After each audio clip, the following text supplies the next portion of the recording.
You are listening to Decisive Point. The views and opinions expressed in this podcast are those of the authors and are not necessarily those of the Department of the Army, the U.S. Army War College, or any other agency of the U.S. government. Dr. Jeffrey H. Michaels is joining me virtually today from Barcelona, Spain, to discuss his article, Rethinking the Relevance of Self-Deterrence, which you can find in the spring 2024 issue of Parameters. Michaels is the IEN Senior Fellow in American Foreign Policy and International Security at the Barcelona Institute for International Studies. He's the co-author with Sir Lawrence Freedman of The Evolution of Nuclear Strategy, New, Updated, and Completely Revised, published in 2019. Thank you for joining me today, Jeffrey. Oh, thank you so much for the invitation. You know in your article that deterrence is most discussed in terms of deterring others. What is self-deterrence? We often think about deterrence as actor A deterring actor B. Self-deterrence is basically actor B deterring actor B. So when we think about a common definition of deterrence, it's the persuasion of one's opponent that the costs and/or risks of taking a certain course of action will outweigh the benefits. Now, in self-deterrence, it's basically one actor actually saying, you know what? The costs of taking this action far outweigh the benefits. When an adversary is threatening, there are a number of other reasons, a number of other consequences that are in the minds of decision makers of that state. So, for example, common definition of self-deterrence stresses reputational concerns. So things like moral and ethical reasons why a state wouldn't want to take a certain course of action. So there's one school of thought that focuses on reputational concerns, and this is things like moral and ethical reasons why not to take certain courses of action. There's another school that talks about exaggerated beliefs about an adversary's capabilities or intentions.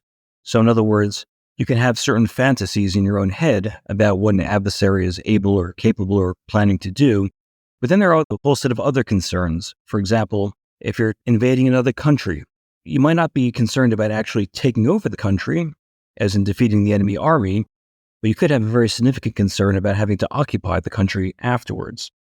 Then there are also a whole bunch of other things, for example, that the adversary has no control over whatsoever. So you might think about various international audiences or domestic audiences, neutral countries that you don't want to alienate, and so forth. And then there are other things as well, like you might be concerned about being deterred in the short term, or not being deterred in the short term, but being deterred because of the longer term implications. So for instance, it might be catastrophic success. You achieve your short-term goal, but actually, you know that's going to cause all sorts of problems in the long term. So again, this is a bit different from traditional notions of deterrence. Many scholars associate self-deterrence with nuclear weapons. You claim self-deterrence predates 1945. Tell me more. Yes, for a very simple reason, which is that deterrence precedes 1945 as well. If deterrence precedes it, then self-deterrence automatically precedes it as well. When we think about deterrence as an academic subject, we tend to associate it, as you said, with nuclear weapons.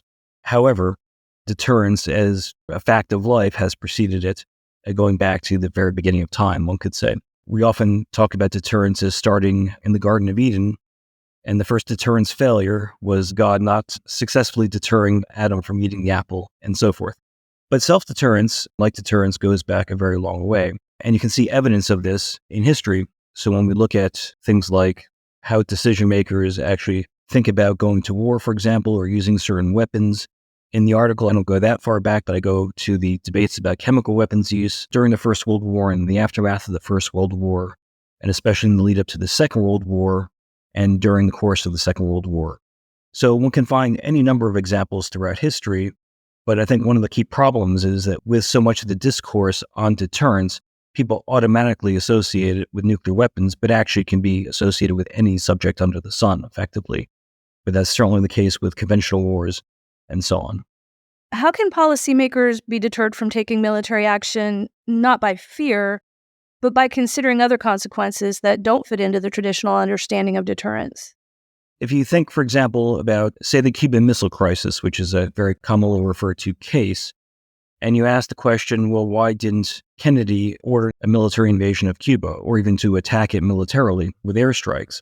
And one of the common reasons given for why he did not do this, and one that he gave himself effectively, was that he was concerned that if the U.S. attacks Cuba, then the Soviets will attack and capture West Berlin. What's interesting about that case specifically is that the Soviets never threatened to attack West Berlin. This was an assumption on his part. This is what he thinks that they might do, but it wasn't necessarily something that the Soviets actually threatened to do. So that just gives you one example of how a policymaker can actually think of something and project his own ideas about what an adversary will do, and then having the self-deterring effect. Do you have any concluding thoughts you'd like to share about this topic? One of the key things that has interested me a great deal, and one reason why I wrote this article, actually two reasons. One was that I've noticed that in the literature, there's very little about self-deterrence. To the extent that there's been any discussion of the topic amongst deterrence theorists, they rarely ever go beyond a few pages in discussing it, and they don't really examine it in any meaningful way. To the extent that they do, it's usually only limited to this one example of reputational concerns. They don't really go into the issues of exaggerated beliefs, much less the whole issue of catastrophic success and so on and so forth. I think that there's a great need to actually go into this topic in much greater depth. And what I was hoping to do with the article was at least to tempt some other analysts to pay a bit more attention to it and get a debate started. The second reason is that I think that when it comes to things like strategy, how we think about adversaries, as well as how adversaries think about us, this issue of how we limit our own actions is actually quite important, as well as how adversaries limit their own actions. What actually leads the other side's decision makers not to take certain types of actions? How can you exaggerate those fears? I've noticed over the years that one typical way of discussing deterrence, especially from a military perspective, is always thinking about, well, we have capability X, and if we have enough of capability X, whatever that is, that'll be enough to deter the adversary. But that's really more about our capabilities, hoping that that actually is what they fear. And so it's a lot less about what is it that they actually fear. It might have nothing to do with our capabilities whatsoever. Maybe it does, maybe it doesn't, but maybe there are also fears you can actually exaggerate through psychological means and other means to manipulate their behavior. I'm curious, is there something going on internationally or even locally that makes this especially relevant right now? Yes, there are quite a few cases actually. When we think about why has Russia not used nuclear weapons in Ukraine, for example, or even chemical weapons or something like this, one could make the argument that they have been deterred by Western threats. Now, I don't personally believe this because I don't think that the threats have been terribly convincing. To some extent, for example, they've talked about conventional retaliation or something like this. You could also see it in terms of, well, could it be that they're worried about what the Chinese might do because the Chinese oppose their using nuclear weapons? Or maybe they're worried about opening Pandora's box. This was the problem that Colin Powell famously talked about, letting the genie loose from the bottle back at the time of the first Gulf War. If you use nuclear weapons in that war, then somebody else is going to use them, a month later, or a year later, or something like this. So there are all sorts of fears like that I think are quite relevant to the present time. And likewise, for example, when we talk about scenarios of, say, a Chinese invasion of Taiwan, what is it that's actually holding them back? Is it the United States? Is it the Taiwanese? Is it something else? So trying to get a sense of what is sort of the full scope of those fears is quite essential. But I tend to find that in the policy discourse, we only tend to focus on a very narrow set of fears. Those fears, those sort of things that we can directly inflict upon an adversary potentially, not examining this full range of fears. It was a pleasure talking with you today, Jeffrey. Thank you so much for making time for this. No, my pleasure. Thank you so much. Listeners, you can read the article at press.armywarcollege.edu/parameters. Look for Volume 54, Issue 1. For more Army War College podcasts, check out Conversations on Strategy, SSI Live, and A Better Peace.